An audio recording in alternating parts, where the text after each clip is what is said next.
பன்னீர் அருளாளர்களுடைய 11 பாட்டிலும் 11ஆம் திருமலையிலிருந்து ஒரு பாடல். ஒழித்தேன் பிறவியை ஊர்ந்தேன் ஓகையை ஓங்கிட்டு உள்ளம் இழித்தேன் பிறமிலை ஏழேன் பிறரிடையும் மனையும் பழித்தேன் வழியே விளைக்கும் அஞ்சேந்திர குஞ்சமும் தெளித்தேன் சிவனடி தேர்ந்தேன் இனி மிக தெள்ளியனே. திருச்சிற்றம்பலம்.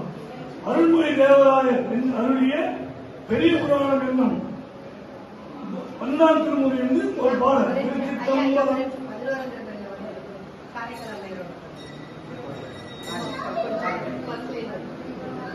சிவா திருச்சிற்றம்பலம். கொங்கை தீரங்கி நரம்பழுந்து கொண்டு கண்மற்ப கொங்கை தீரங்கி நரம்பழுந்து கொண்டு கண்மற்ப பங்கீதி மந்திர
பட்டினத்தாரே வாழா